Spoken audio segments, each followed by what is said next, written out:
بسم اللہ الرحمن الرحیم۔ السلام علیکم۔ یہ کاشانہ بصیرت کا چینل ہے اور آپ جو کتاب سماعت فرما رہے ہیں اس کا نام ہے سخن، استاد شہید مرتضیٰ مطہری کی لکھی ہوئی، پارٹ نمبر 27۔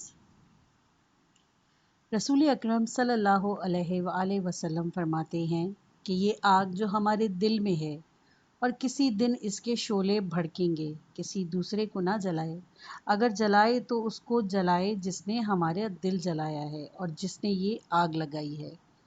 اگر کوئی اپنے ارادے اور عقل و شعور سے کام لے کر انتقام لیتا ہے تو ایک کا انتقام دوسرے سے نہیں لیتا۔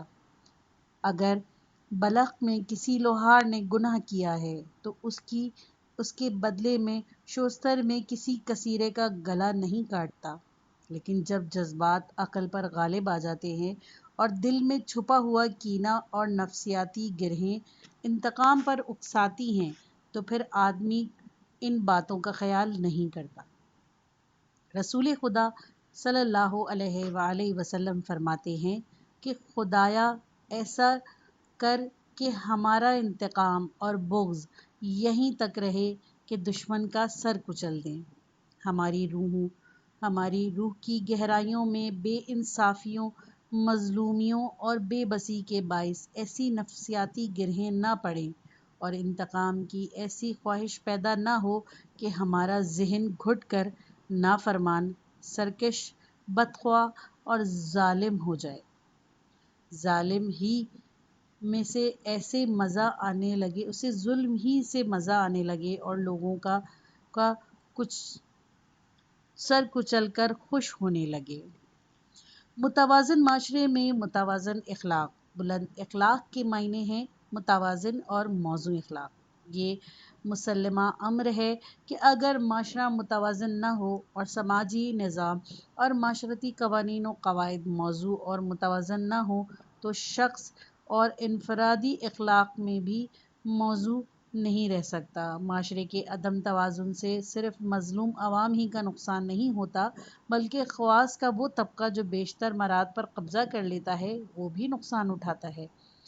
عوام بددلی اور خوف و گھبراہٹ کا شکار ہوتے ہیں اور اونچا طبقہ بیکاری، نالائقی، بے صبری، ناشکری، کم ہمتی اور فضول خرچی کا۔ امام علی علیہ السلام نے مالک اشتر کے نام اپنے مشہور فرمان میں طبقہ خاص کے بارے میں کہتے ہیں: حاکم کے لیے خوشحالی کے زمانے میں اس طبقے سے مہنگا کوئی طبقہ نہیں ہوتا اور مصیبت کے وقت یہی طبقہ جس سے سب سے کم مدد ملتی ہے یہ عدل و انصاف سے متنفر ہے۔ اس طبقے کی توقعات بہت زیادہ ہیں لیکن یہ سب زیادہ ناشکرا ہے اور وہ اپنی توقعات کے بارے میں کسی کا عذر قبول نہیں کرتا۔ مصیبت کے وقت اس سے زیادہ بے صبرا کوئی نہیں۔ دین کا ستون، مسلمانوں کی مرکزی طاقت اور دشمن کے سامنے سینہ سپر ہونے والے عوام ہیں، اسی لیے تمہاری توجہ کا مرکز ہمیشہ عوام رہنے چاہیے، خواص نہیں۔ امام علی علیہ السلام نے کس خوبی سے طبقہ خاص کی ذہنیت کی تشریح کی ہے جو خواہ مخواہ کے لاڈلے بنے ہوئے ہوتے ہیں۔ رسول اکرم صلی اللہ علیہ وآلہ وسلم کی ایک حدیث ہے: اعتدال اور مساوات کو اپناؤ، تمہارے درمیان ناہمواری اور فرق و امتیاز کا وجود نہ ہوتا کہ تمہارے دل ایک دوسرے کے نزدیک رہیں اور تم ایک ہی سطح پر رہو، یعنی اگر کاروبار اور خدا کی دی ہوئی نعمتوں سے تمتع ہے تمہارے درمیان فاصلہ ہوگا تو تمہارے دل بھی ایک دوسرے سے دور ہو جائیں گے، پھر تم ایک دوسرے کے ہم خیال نہ ہو سکو گے اور تمہارے درمیان الفت و محبت کا رشتہ قائم نہ ہو سکے گا اور تم مجبوراً مختلف گروہوں میں بٹ جاؤ گے۔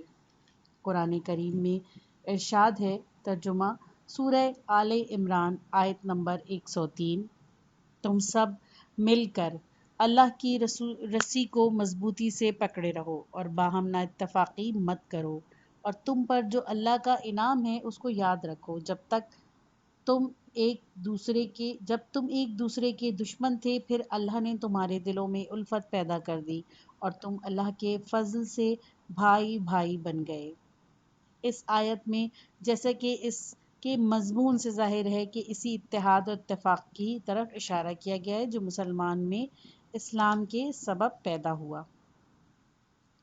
اسلام کی کامیابی کا راز۔ میں نے پچھلے جلسے میں کہا تھا کہ اگر اسلام کا صرف اخلاقی پہلو ہوتا اور کسی دوسرے اخلاقی مکتب فکر کی طرح اس کا کام بھی فقط پند و نصیحت تک محدود ہوتا اور یہ بھی صرف وعظ و نصیحت کرتا اور سماجی نظام سے اس کا کوئی سروکار نہ ہوتا، تو یہ ایک ایسے نئے معاشرے کو تشکیل نہیں دے سکتا تھا جو متحد اور ہم خیال ہو اور تاریخ کے دھارے کا رخ موڑ دے۔ اس میں کوئی شک نہیں کہ جو چیز دلوں کو جوڑتی ہے وہ عقیدہ اور ایمان ہے۔ رسول خدا صلی اللہ علیہ وآلہ وسلم نے عقیدے کی وحدت پیدا کی جو وحدت یگانیت کا سب سے بڑا سبب ہے۔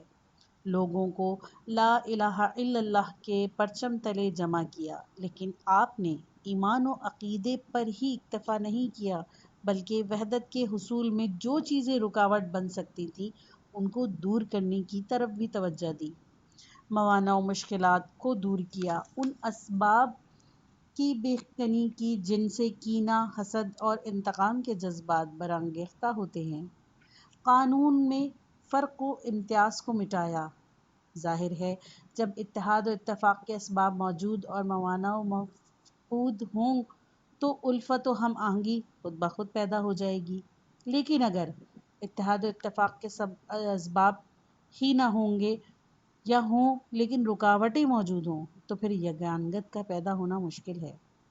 اسی لیے یہ خیال کرنا چاہیے کہ اسلام نے صرف عقیدے کی وحدت پیدا کر کے ہی لوگوں کو متحد کر دیا نہیں، اس نے اس راہ کی مشکلات اور رکاوٹوں کو بھی دور کیا، عدم مساوات، بے جا فرق و امتیاز کا بھی خاتمہ کر دیا۔ اگر اس نے یہ کہا کہ آؤ ہم اس بات پر آپس میں اتفاق کر لیں کہ اللہ کے سوا کسی کی پرستش نہیں کریں گے اور اس کے ساتھ کسی کو اس کا شریک نہیں ٹھہرائیں گے، تو فوراً بعد میں یہ بھی کہا خدا کے علاوہ کسی دوسرے کو اپنا رب قرار نہیں دیں گے۔ اسی طرح اسلام نے مساوات اور برابر داری قائم کر دی۔ پیغمبر اسلام صلی اللہ علیہ وآلہ وسلم نے حجۃ الوداع میں خطبہ ارشاد فرمایا، لوگوں، تم سب کا خدا ایک ہے، تم سب کا باپ ایک ہے، تم سب فرزند آدم ہو اور آدم خاک سے وجود میں آئے تھے، لہٰذا تم سب بھی خاک سے وجود میں آئے ہو۔ فضیلت کا دار و مدار صرف تقویٰ پر ہے، لہٰذا عرب یہ نہ سمجھیں کہ ان کو غیر عربوں پہ کوئی فوقیت اور برتری حاصل ہے۔ کسی نسل کو کسی دوسری نسل پر کوئی برتری نہیں، برتری صرف اور صرف تقویٰ کی ہے۔ اس کے بعد آپ نے فرمایا، کیا میں نے خدا کا پیغام تم تک پہنچا دیا؟ سب نے کہا جی ہاں آپ نے پہنچا دیا۔ آپ نے فرمایا، اچھا جو یہاں موجود ہیں وہ ان تک پہنچا دیں جو موجود نہیں، یعنی موجودہ نسل آئندہ نسل تک، اور اس طرح ہر نسل اپنے بعد آنے والی نسل تک پہنچاتی رہے۔ عام رویے پر انصاف کا اثر۔ یہاں یہ بات بآسانی سمجھ میں آ جاتی ہے کہ انصاف کے ہونے نہ ہونے کا اثر لوگوں کے طور طریقوں پر بھی پڑتا ہے۔ جب اس بات کا اثر عقائد اور اخلاق پر پڑتا ہے تو ضرور ہے کہ اطوار و اعمال پر بھی پڑے گا۔ ہر شخص اپنی سوچ، اپنے عقیدے اور اپنی روحانیت کیفیت کے مطابق کام کرتا ہے۔ انسان کے اعمال کی جڑ اس کی روح میں ہے۔ ہم ان اثرات کا ذکر کر چکے ہیں جو بے انصافی، عدم مساوات اور محرومی کے احساس کے نتیجے میں پیدا ہوتی ہیں۔ اس کے علاوہ غریبی بھی خواہ اس کے سبب بے انصافی ہو یا کچھ اور گناہوں کا سبب ہے، اگر اس کے ساتھ محرومی اور بے انصافی کا احساس بھی شامل ہو جائے تو حالت اور بھی بدتر ہو جاتی ہے۔ اگر ساتھ ہی یہ حسرت بھی شامل ہو جائے کہ کچھ لوگ عیش کر رہے ہیں تو پھر حالت مزید بدتر ہو جاتی ہے۔ حافظ کہتے ہیں سچ تو یہ ہے کہ مجھ سے یہ نہیں دیکھا جاتا کہ دوسرے تو عیش کریں میں دیکھتا رہوں. یہی دیکھ نہ سکنا چوری، رشوت، غبن اور غصب کا سبب بنتا ہے. اس کے باعث طرح طرح کے گناہ سرزد ہوتے ہیں. چھل، فریب، دھوکہ دہی اور جال سازی سب اسی کا نتیجہ ہیں. اونچا طبقے میں شامل ہونے کی خاطر لوگ رشوت لیتے ہیں، چوری کرتے ہیں، دوسروں کا حق مارتے ہیں، وغیرہ وغیرہ. امام علی علیہ السلام نے اپنے فرزند عزیز محمد معروف بن ابن الحنفیہ سے فرمایا، بیٹا مجھے ڈر ہے کہ کہیں تم تنگ دستی کا شکار نہ ہو جاؤ. دعا کرتے رہو کہ خدا تم کو اس سے پناہ میں رکھے، کیونکہ اس سے دین کو نقصان پہنچتا ہے. اس سے عقل چکرا جاتی ہے اور لوگ حقارت کی نگاہ سے دیکھنے لگتے ہیں. تنگ دستی سے دین کو نقصان پہنچتا ہے، آخر کیوں؟ کیا غریبی کوئی گناہ ہے؟ گناہ تو نہیں. لیکن اگر آدمی کا ایمان مضبوط نہ ہو تو تنگ دستی آدمی کو مجبور ضرور کر دیتی ہے. بہت سے گناہ ایسے ہیں جو فقر و فاقہ کی وجہ سے ہی سرزد ہوتے ہیں. اسی لیے رسول اکرم صلی اللہ علیہ وآلہ وسلم نے فرمایا، فقر کفر کی سرحد سے قریب ہے. غریبی روح کو گناہ پر آمادہ کرتی ہے اور حوصلے پست کرتی ہے.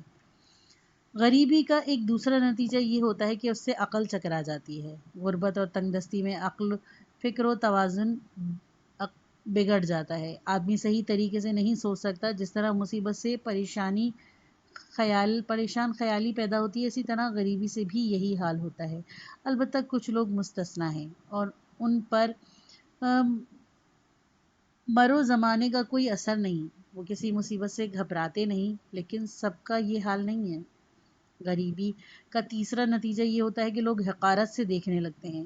اس سے ذہنی انتشار پیدا ہوتا ہے اور ذہن میں گرہ پڑ جاتی ہے. شاید امام علی علیہ السلام کا مقصد اس فقرے میں سے یہ ہو کہ تنگ دستی میں تم لوگوں کو اپنا دشمن سمجھنے لگو گے اور ان کو اپنی بدقسمتی کا ذمہ دار ٹھہرا.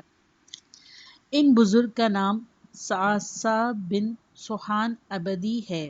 یہ مولائے متقیان کے خاص اصحاب میں سے تھے. حضرت کو ان سے تعلق خاطر تھا. زبردست مقرر اور خطیب تھے. جافظ البیان البنین میں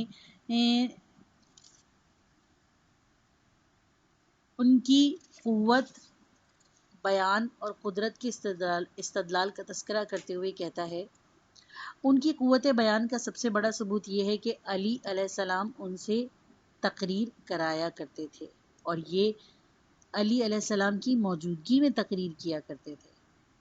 امام علی علیہ السلام کی خلافت کے پہلے دن صعصع نے ایک مختصر بات کہی تھی. جب امام علی علیہ السلام ابن بلجم مرادی ابن ملجم کی تلوار سے زخمی ہونے کے بعد بستر پر لیٹے ہوئے تھے، اس وقت پھر ایک اور بات کہی تھی اور امام کے دفن کے بعد ذرا تفصیلی بات کہی. خلافت کے پہلے دن صعصع نے امام علی علیہ السلام کو مخاطب کر کے کہا، امیر المومنین علیہ السلام، آپ نے خلافت کو زینت بخشی. اس نے آپ کو زینت نہیں دی. آپ نے اس کا درجہ بلند کیا ہے. اس نے آپ کی شان میں اضافہ نہیں کیا.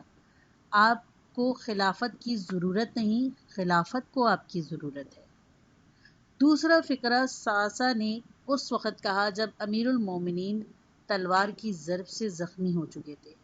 حضرت کے سب اصحاب غیر معمولی طور پر متاثر تھے. صعصع بھی عیادت کے لیے آئے، لیکن ان کو آپ تک رسائی کا موقع نہیں ملا.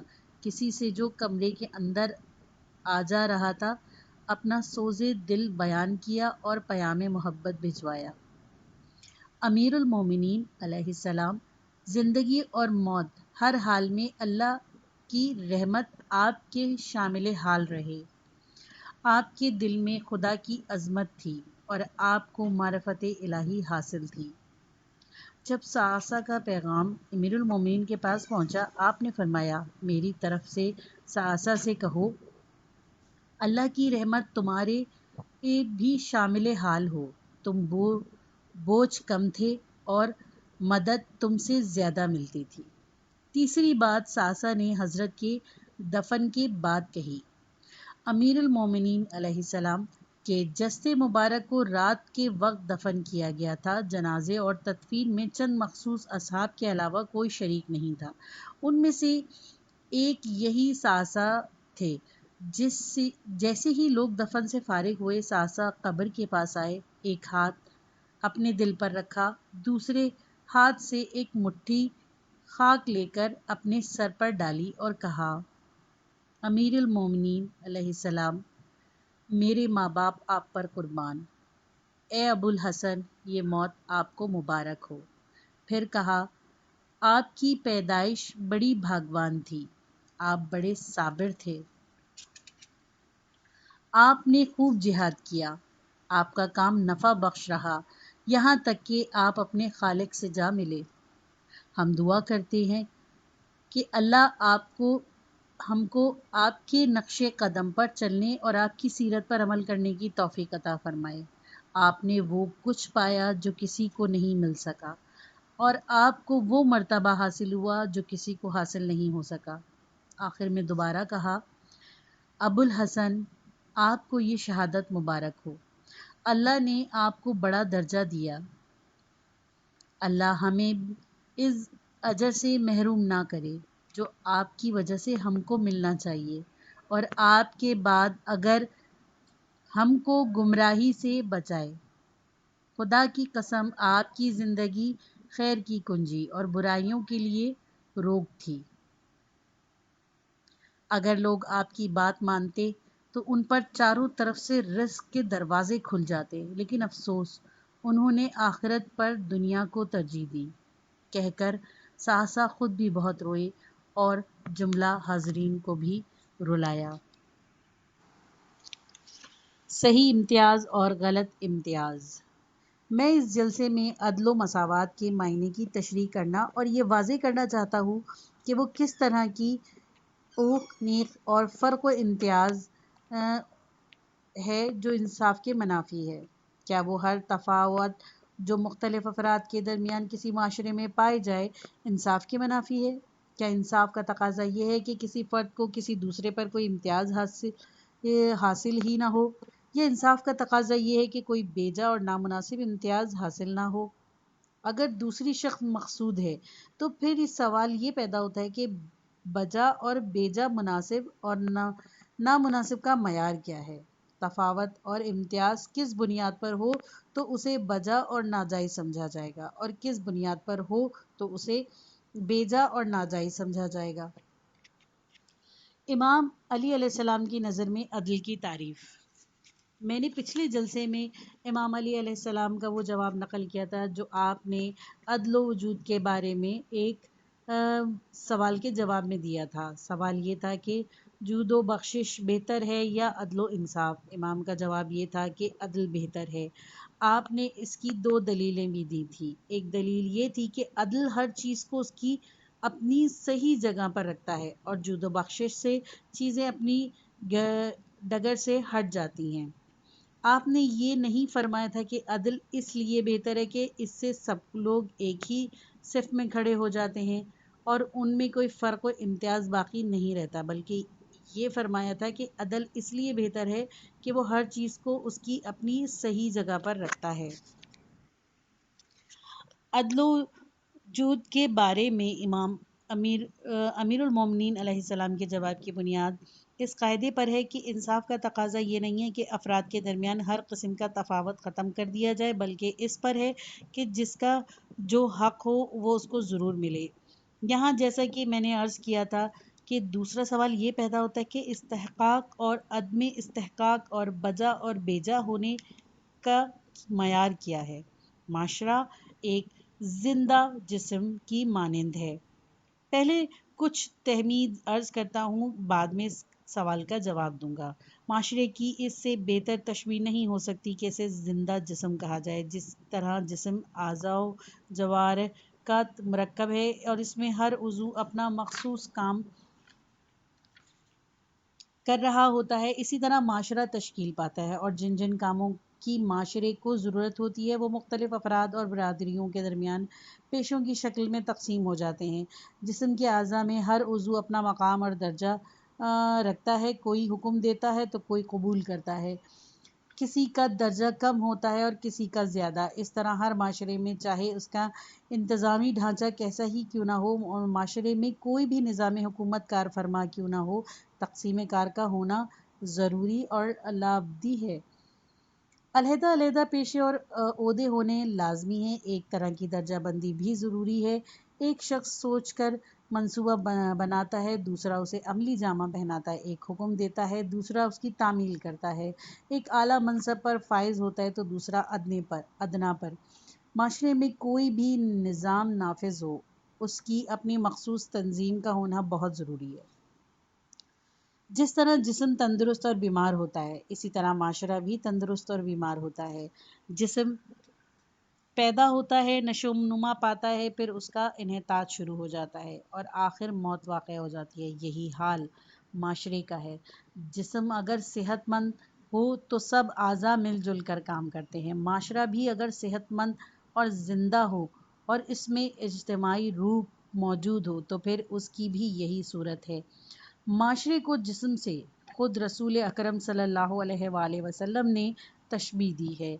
حضرت نے فرمایا، مومنین میں جو آپس میں محبت و ہمدردی ہے، اس کے لحاظ سے ان کی مثال ایک جسم کی سی ہے۔ جب جسم کے کسی حصے میں تکلیف ہوتی ہے تو سب اعضاء ایک دوسرے کو اس کی اطلاع دیتے ہیں اور بخار اور بے خوابی کی شکایت پیدا ہو جاتی ہے۔ شیخ سعدی نے اپنے مشہور اشعار میں ان حدیث کا ترجمہ اس طرح سے کیا، جسم اور معاشرے میں بھی اور بھی کئی باتوں میں مشابہت ہے۔ عام طور پر جب کسی چیز کو کسی دوسری چیز سے تشبیہ دی جاتی ہے تو ان میں ایک یا دو باتوں میں مشابہت ہوتی ہے، لیکن جسم اور معاشرے میں 10 سے زیادہ وجوہات مشابہ موجود ہیں اور شاید اور بھی زیادہ ہوں۔ اس لحاظ سے یہ تشبیہ اپنی نظیر آپ ہے۔ گویا تشبیہ بڑی جامع ہے، لیکن اس کے یہ معنی نہیں کہ جسم اور معاشرہ ہر لحاظ سے مماثلت رکھتا ہے۔ کئی لحاظ سے جسم اور معاشرے میں فرق بھی ہے۔ عدل و انصاف کا مطلب واضح کرنے کا خیال سے میں آج بھی اس فرق کے بارے میں کچھ عرض کرتا ہوں۔ زندہ جسم اور معاشرے کا فرق۔ ایک فرق یہ ہے کہ جسم میں ہر عضو کا مقام معلوم اور متعین ہے، نہ کسی عضو کی جگہ بدلتی ہے نہ اس کا کام، مگر معاشرہ جن افراد سے تشکیل پاتا ہے ان کی یہ صورت نہیں ہے۔ آنکھ، ناک، کان، ہاتھ، پاؤں، ہر ایک کا ایک معین مقام اور مخصوص کام ہے۔ آنکھ ہمیشہ آنکھ ہی رہتی ہے اور کان ہمیشہ کان ہی رہتا ہے۔ آنکھ کا کام ہمیشہ دیکھنا ہی ہے اور کان کا کام ہمیشہ سننا ہی ہے۔ اسی طرح ہاتھ ہمیشہ ہاتھ ہی رہتا ہے اور پاؤں ہمیشہ پاؤں۔ یہ ممکن نہیں کہ کان اپنی قابلیت کی بنا پر آنکھ کی جگہ لے لے یا ہاتھ پاؤں ہو جائے اور پاؤں ہاتھ بن جائے۔ یہی حال اور سب اعضاء و جوار کا ہے۔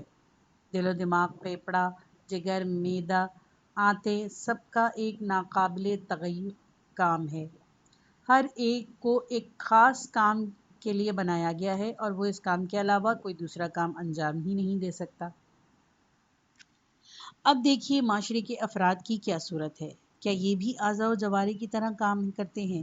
کیا ہر فرد، ہر گروہ کا معاشرے میں اپنا ایک اور فقط ایک مخصوص مقام ہے؟ ہر فرد، ہر گروہ فقط ایک ہی کام کے لیے بنا ہے اور اس کام کے علاوہ کوئی دوسرا کام نہیں کر سکتا؟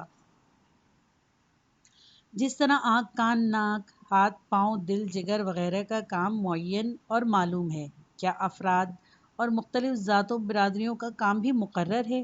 ایک ذات کے لوگ وہی کام کرنے پر مجبور ہوں گے جو اس ذات سے مقصود ہے، کوئی دوسرا کام یا پیشہ اختیار نہیں کر سکتے؟ یہ بات نہیں ہے۔ ظاہر ہے کہ یہ صورت نہیں ہے۔ اعضاء و جوارح خود کوئی عقل نہیں رکھتے، نہ اپنے ارادے سے ان میں اختیار و انتخاب کا سلیقہ ہے۔ وہ اس روح کے تابع ہیں جو پورے جسم پر حکم فرما ہے۔ وہ لا یعصون اللہ ما امرہم کا مکمل مصداق ہے۔ لیکن معاشرے میں افراد کی یہ صورت نہیں۔ یہ صحیح ہے کہ معاشرہ بھی ذی حیات ہے، اس کی بھی روح ہے، لیکن اس روح اجتماعی کو اپنے افراد پر اس درجہ قابو اور تسلط حاصل نہیں۔ انسان کے مدنی الطبع ہونے کا مطلب، بہت زمانے سے حکماء کہتے آئے ہیں کہ انسانی مدنی الطبع ہے، یعنی وہ فطرتاً سوشل ہے۔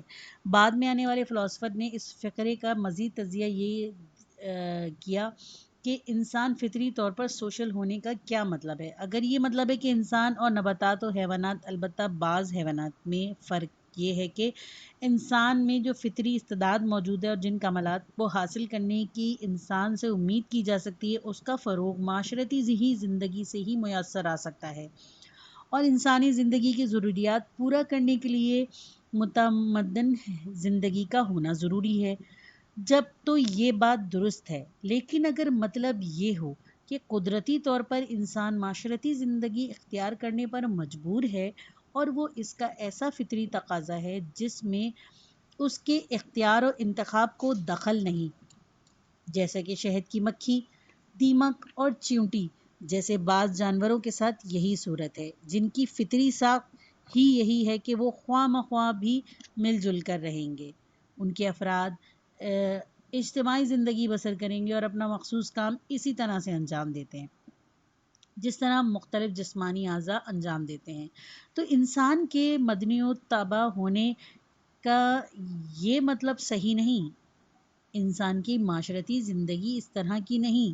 یہ البتہ درست ہے کہ انسان معاشرے سے الگ تھلگ رہ کر زندگی نہیں گزار سکتا۔ علاوہ ازیں انسان میں کچھ ایسی پوشیدہ صلاحیتیں بھی موجود ہیں جو اجتماعی زندگی کے بغیر بروئے کار نہیں آ سکتی، اور کچھ ایسی ضرورتیں ہیں جو اجتماعی زندگی کے بغیر پوری نہیں ہو سکتی۔ یہ ضرورتیں اور صلاحیتیں انسانی خلقت کا ایک حصہ ہیں، اور یہی ضرورتیں اور صلاحیتیں انسان کو اجتماعی زندگی گزارنے پر آمادہ کرتی ہیں۔ لیکن یہ بات انسان کے نسبتاً صاحب عقل و ارادہ اور ذی اختیار ہونے کے منافی نہیں۔ انسان نے اجتماعی زندگی کو خود اپنی عقل کے مطابق اور اپنے ارادے سے اختیار کیا ہے۔ 18ویں صدی کے مشہور فرانسیسی مفکر ژان ژاک روسو نے ایک کتاب لکھی تھی جس کا نام ڈو کنٹرل سوشل یعنی قرارداد اجتماعی۔ یہ کتاب اسی نظریے پر مبنی ہے کہ انسان کی معاشرتی زندگی انسانوں کی باہمی رضامندی سے وجود میں آئی ہے، یہ کوئی جبری اور فطری چیز نہیں۔ اگرچہ روسو کا یہ نظریہ انسانی مدنی الطبع نہیں ہے، مجموعی طور پر قابل قبول نہیں ہے، لیکن ہماری نظر میں اس میں شک بھی نہیں ہے کہ انسانی معاشرے کے قیام میں افراد کے اپنے انتخاب کا بھی دخل ہے۔ اس وقت ہم مزید اس فلسفیانہ بحث میں پڑنا نہیں چاہتے۔ کہنے کا یہ مطلب ہے کہ معاشرے اور جسم میں کمال مشابہت کے باوجود یہ فرق ہے کہ جسم کے ہر عضو کا مقام متعین ہے اور معلوم ہے، اور اس کا کام بھی مقرر ہے، لیکن معاشرے کے افراد کی یہ صورت نہیں۔ جسم کے اعضاء وہی کچھ ہو سکتے ہیں جو وہ ہیں، لیکن معاشرے کے افراد اپنی محنت اور قابلیت سے کچھ بن سکتے ہیں۔ معاشرے کے افراد کے لیے قدرتی اور فطری طور پر یہ مقرر نہیں کہ ان کا کیا مقام اور کیا درجہ ہوگا، اور وہ معاشرے میں کس نوعیت کی خدمت انجام دیں گے اور کیا پیشہ اختیار کریں گے۔ فرد کا معاشرے میں مقام مقرر نہیں، اسی لیے عمل کا میدان وسیع اور کھلا ہوا ہے۔